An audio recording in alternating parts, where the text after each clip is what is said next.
मित्रांनो, स्वागत आहे आपलं आपल्या लाडके युट्यूब चॅनल मध्ये, ज्याचं नाव आहे श्री कोचिंग क्लासेस. आणि जसं की आपल्याला माहिती आहे, आपण एका सिरीजवर वर्कआउट करतोय, एका प्लेलिस्टवर वर्कआउट करतोय, ज्यामध्ये आपण वेगवेगळ्या प्लेलिस्ट क्रिएट केलेल्या आहे 7 स्टँडर्ड साठी, 8 स्टँडर्ड साठी आणि 9 स्टँडर्ड.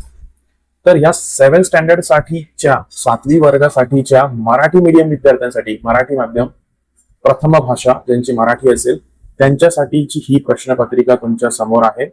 या प्रश्नपत्रिकेमध्ये तुम्ही पाहताय 7वीच्या घटक चाचणी प्रथमसाठी एक प्रश्नपत्रिका जी की एकूण 20 गुणांची असणार आहे. तर अपेक्षा करतो की तुम्हाला आपले व्हिडिओ आवडत असतील. जर व्हिडिओ आवडले असतील तर नक्कीच कमेंटमध्ये कळवा आणि अशाच नवनवीन अपडेटसाठी आपल्या चॅनलला नक्कीच सबस्क्राईब करा. म्हणजे येणाऱ्या ज्या काही अपडेट्स आहेत, येणारे जे काही अपकमिंग व्हिडिओज जे तुमच्याकडून मिस होणार नाही आणि चांगल्या प्रकारची तयारी तुमची घटक चाचणीची होऊ शकेल. तर व्हिडिओला जास्त वेळ न करता आपण सुरुवात करूया आपल्या आजच्या घटकाला. ज्या घटकामध्ये आपण पाहतोय 2025-26 म्हणजे मागच्या वर्षी जी काही प्रथम घटक चाचणीची प्रश्नपत्रिका होती ती. तर त्यामध्ये दिसतंय, तर पहिला प्रश्न आपल्यासाठी आकृती पूर्ण करा असा प्रश्न आहे पहिला. तर या प्रश्नामध्ये तुम्ही बघताय की स्वप्न विकणाऱ्या माणसाजवळ जवळील गोठ्यातील वस्तू कोणकोणत्या आहेत, त्यासाठी आपल्याला 1, 2, 3 आणि 4 ऑप्शन्स दिलेले. तर या 4 ऑप्शन्स मध्ये लिहिण्यासाठी आपल्याला एकूण 2 गुण इथे असणार आहेत. तर प्रश्न पुढील आपला दुसरा प्रश्न असा आहे, ज्यामध्ये तुम्ही बघताय की पुढील चौकटी पूर्ण करा. हाही प्रश्न 2 गुणांसाठी आपल्याला दिसतोय.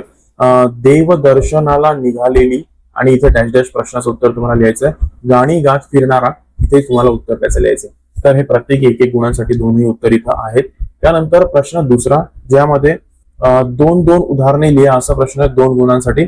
तर मातीच्या भांडीची 2 उदाहरणं आपल्याला इथं 1 आणि 2 या चौकटीत लिहायचे. नंतर नॉनस्टिक भांडी कोणती आहेत त्याची 1 आणि 2 उदाहरणं आपल्याला या चौकटींमध्ये अनुक्रमे आपल्याला लिहायचे. तर ब प्रश्न आहे, जो यांना काय म्हणतात असा प्रश्न विचारलाय, तो 1 गुणासाठी आपल्याला इथे आहे.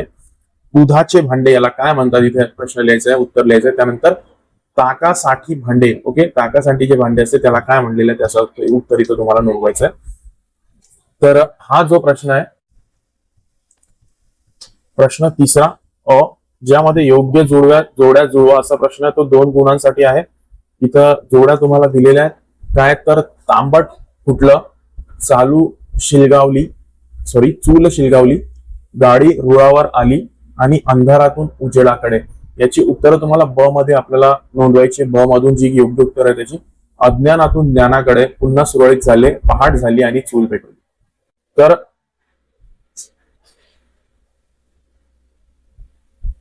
तर अशा प्रकारे हा पहिला पान जो आपला तो संपतोय. इथं आपल्याला आता नवीन पानावर, पुढच्या पानावर जायचंय. तर अपेक्षा करतो तुम्हाला व्हिडिओ आवडत असेल. व्हिडिओ शेवटपर्यंत बघा, व्हिडिओ जास्त लेंथी नसणार आहे. आपण फक्त प्रश्नपत्रिकेचं स्वरूप बघत आहोत. तर जाऊया आपल्या पुढच्या पानावर. अशा प्रकारे आपण आपल्या पुढच्या पानावर आलेलो आहे. त्यामध्ये आपण बघतोय की प्रश्न तिसरा ब, प्रमाण भाषेत आपल्याला लिहायचं. त्यासाठी 2 गुण इथे आहेत. प्रश्न आहे, तोरा मले तरी कुठं वाचता येत आहे, याला प्रमाण भाषेत आपण काय म्हणणार आहे त्याला इथे लिहायचंय. त्यानंतर आता म्या शाळाला येणार, तर याचंही उत्तर इथं प्रमाण भाषेमध्ये तुम्हाला लिहायचंय. प्रश्न तिसरा क मध्ये आहेत, फक्त नावे लिहा.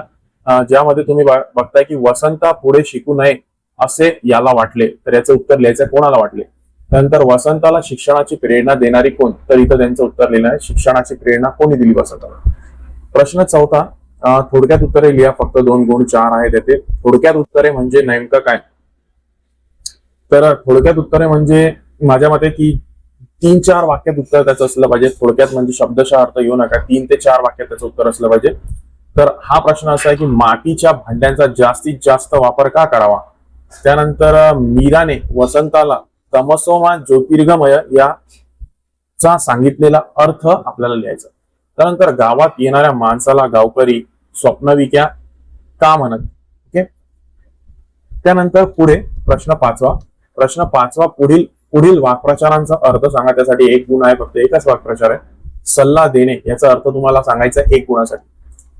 पुढील वाक्यातील अधोरेखित शब्दातील मूळ शब्द आणि प्रत्यय लिहा, तिथं आहे 1 गुणासाठी. तर शब्द अंडरलाईन जो आहे, अधोरेखित शब्द जो आहे, तो शेतकऱ्याने घोड्याला झाडास बांधले.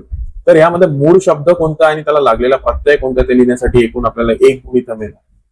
त्यानंतर लिंग ओळखा असा प्रश्न आहे. लिंग ओळखा 1 गुणासाठी. गाय आणि मुलगा यांचं लिंग तुम्हाला ओळखून सांगायचं. पुढील एक वचन शब्दांचे अनेक वचन करा. त्यामध्ये आहे तुम्हाला गाडी आणि पुस्तक यांचे अनेक वचन करायचे. तर अशा प्रकारे आपली प्रश्नपत्रिका जी आहे ती संपते. तर मी म्हणेल की इथे कोणत्या प्रकारचं उपयोजित लेखन म्हणजे निबंध पत्र अशा प्रकारचं काही आलेलं नाहीये. तर सांगता येत नाही कारण की 7वीचा वर्ग आहे. तर अपेक्षा करतो की त्याची तयारी तुम्ही करालच नक्की. पण जर इथे नाहीये तर करू नये असं माझं म्हणणं नाहीये. ते तुम्ही तुमच्या स्कूलच्या निदर्शनात जे काही आलं असेल किंवा जे काही IMP दिले असेल त्यामध्ये तुम्ही करू शकता. तर आपला हा व्हिडिओ इथे संपतोय. शेवटपर्यंत बघण्यासाठी खूप खूप धन्यवाद. पुढच्या व्हिडिओमध्ये आपण मिळूया एक नवीन प्रश्नपत्रिका घेऊन. तर नक्कीच तुम्ही वाट बघा पुढच्या प्रश्नपत्रिकेची. तोपर्यंत thank you very much for watching. Good bye.